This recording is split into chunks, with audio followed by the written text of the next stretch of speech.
Our next interview is with Mary Gilliam.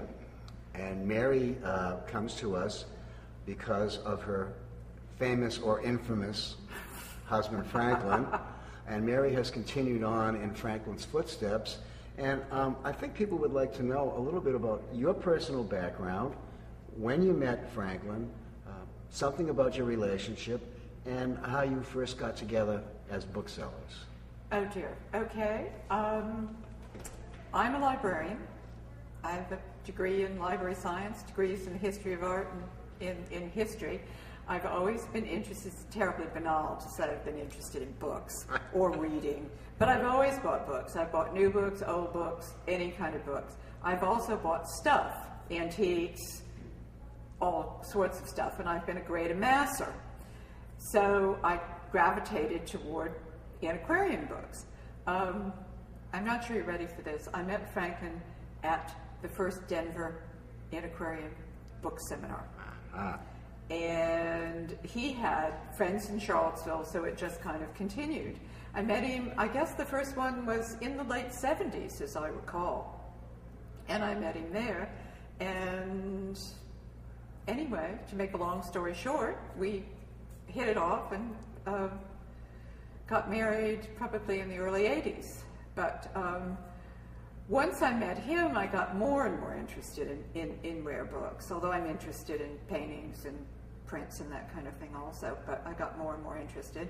And I got more and more interested in his business. At that time, where was his business being conducted? His business was in San Francisco. He had moved the Brick Row, obviously, from Houston and was in San Francisco.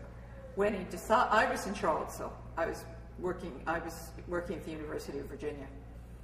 And I think at that point, I thought about moving to California and had an interview at Stanford and just didn't. And he got very tired of big city bookselling. I think he wanted to wind down. Those that knew my late husband knew that he moved on his own time. Absolutely. One of the few people in this world, I think, that did what he wanted to do when he wanted to do and moved on his own time, and he got tired of the high rents and the whole thing. And he wanted to move back south. He was from Texas. Yeah. Didn't want to move back to Texas, but wanted to move back below the Mason-Dixon line. So he moved to Charlottesville. He sold the name and the lease, took the archive of the Brick Row Bookshop and the stock, and moved to Charlottesville. But he left behind the leather preservative. Yes. That he had originally formulated. Yes, he did, until John got very bored with it and didn't want to make it anymore, and then he sent it to us. He just sent it to you? Well, he packed it up and sent Franklin all the plastic containers and various other things, and that arrived in Charlottesville, though I don't think Franklin ever made leather preservative in Charlottesville. No, but he had done it when he was in Houston. Yes, he did it, certainly in Houston and in San Francisco. Yes, and Brick Row had done it in New York in the 20s. It a long-standing use of that product. And John, that you're referring to, is John Crichton, who now owns the Brick Row Bookshop. Right, and is a past president of ABAA. The ABA, yes. You had a Library of Science degree, and there you were. Now you're married to a very famous, well-known bookseller. What part did you play in Franklin's book life? Not his personal life, but his the book life. I did research for him. I helped him with appraisals. As I got into the business, we did some smaller book fairs. He had congestive heart failure, which means you have less and less energy, so I did that. I did the books, the financial books and that kind of thing. And I used to scout. I like to buy things. Well, yeah. And I should say this because this is blowing my own horn. I went to an estate sale in Charlottesville. It's kind of an amusing story. An English woman, and found one of the great Sadler rarities, something Sadler had never found. Really? I took it home, and Franklin and I were going out to lunch, and I showed it to him, and he said, "My God, I've spent my whole life looking for this sort of thing, and God damn it, you found it!" He was not happy. He was not happy.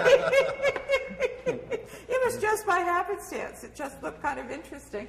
It now sits at UCLA, but he was not happy.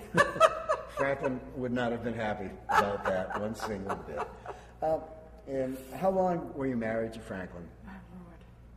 Approximately. About 15, 16 years. And that was entirely in Charlottesville that you guys Yes, it was, lived? it was entirely in Charlottesville. When did you? Although we had a definite bi-coastal relationship. I Oh, yeah. spent a lot of time out in San Francisco. When did you begin doing book fairs? Probably in the early 80s. The first one, myself or with Franklin? By yourself? By myself. My first one was in Raleigh, North Carolina, and I shared with Norman and Michael Caine, who were great friends of ours. Yeah. And that was the first one. And then I did the ABA Washington Fair that fall by myself. And what part do book fairs play in your total structure of business? Currently, I started doing them because I wanted people to know that I was continuing the business. Good idea. I don't think a lot of people knew me, didn't know whether I knew, one side of a book from another. And so I started doing book fairs so that I would be visible and people would know that I was continuing the business. Now, I used to do a lot of small ones, mostly to buy, and I liked them. But I find I don't do as many as I used to, so I do 2 ABA fairs, and I've been doing the Ephemera Society Fair. I like ephemera, and I handle a lot of ephemera. What part does the internet play in your business? I have about 1,200 titles up, and not really a big part. I mean, I get orders, and I'm infinitely grateful, and they're usually for things that have been around for a while, or things that you really have to find the right customer for. But Franklin, and a lot of them are things that Franklin had because he was a great devotee of the byways of literature. And for that, you really need very specialized customers, and they found me over the internet. But not a great deal, I don't think. What percentage of your business would you say comes from the internet, comes from book fairs, etc.? Can you compartmentalize? From book fairs and the internet together? Yeah. Maybe 30 or 40%. And the balance? I have a lot of private and institutional customers that I quote. I do a lot of quoting, and I do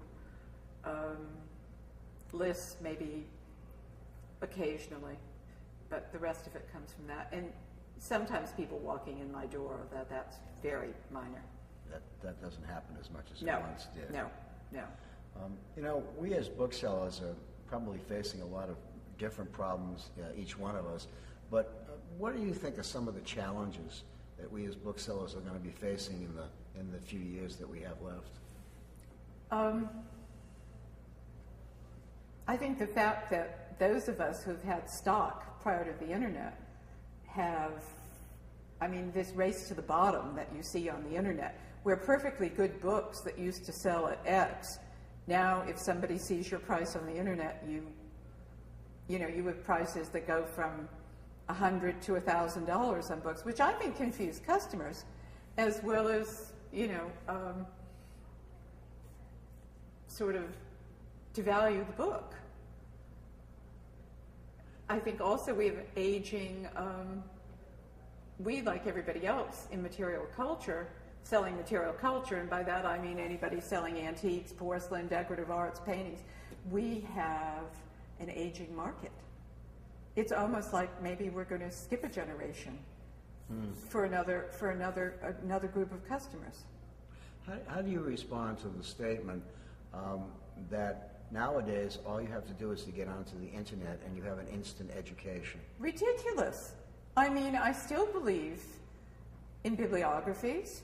The fact that you really do have, I'm tired of people saying to me, as one person did, well, I didn't need to have the bibliography, I just copied your description. And you hear a lot of that. Yes, you do. And people who really don't know what the bibliography is. I was taught you don't cite bibliographies you don't have and you don't know what to do with. I agree. Yeah. It's pretty difficult to explain to young people nowadays that the internet is not a panacea. Mm-hmm. It's a vehicle to buy and sell, but a lot of people are using it as a learning tool. It's funny, I was in libraries when a lot of the microfilming came in, yeah. and everybody said, oh, this is going to replace the book. You probably remember this. Yes, unfortunately I do. Yeah, so do I. And you know, I think what it's ended up being is an add-on vehicle or an add-on technology. I think digitizing is an add-on technology too, which I think is, and I think that's what the internet is. It's an add-on, but it's not a replacement. It's like, I still use the NUC, and I bet you do too. I do, yeah. It is not a replacement. OCLC, or First Search, is not a replacement for the NUC. And if you go out there, I will bet you a number of the younger dealers on the floor will say that it is. And I wonder how many of them know what NUC is. Probably very few. Which is the National Union Catalog. Right, exactly. Well, as we go forward into our, into the years to come, hopefully we'll still be selling books, and we'll be meeting some of the challenges, and I'm personally concerned as to whether or not we're going to have a book business, an antiquarian book business, in the years to come.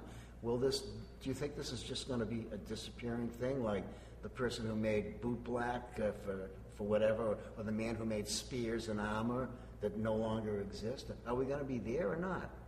I think we may be the last ones squeaking out, to tell you the truth. For instance, look at the fact that there used to be large used record shops. Yeah. Forget about that. Forget about it. You try to sell, other than maybe I think the market is going to get smaller and smaller. I think all of us will probably, squeak out, but I don't know about some of the young people. Some of the young people, and I think some of it, to my mind, depends on how I sell a lot to institutions, also to private collectors. But for the institutions, it's going to how they respond to the digitizing of all these books. Personally, I hope the publishers win the suit to stop. Yeah. To stop Google from doing it. But it's really going to depend on that. Either that, or all of us are going to be selling manuscripts, really ephemeral material, and not books. Yeah, everybody has been indicating the same thing, that the lower end stuff keeps getting cheaper and the higher end stuff keeps getting more expensive. Yeah. And there seems to be like a vast wasteland in between. Mm-hmm. And I wonder if that wasteland is ever going to be filled. I don't know. I wonder too. I think the jury's still out. If a young person, a person who was interested in going into the book business, came to you and said, Mary, what are the things I need to really know to get into this business? What advice would you give them? To really know, or to really have? I think they need more money than they used to. Well, yeah. You need forget more about capital. the money. Forget about the money. I still think you need to have a good grounding in bibliography.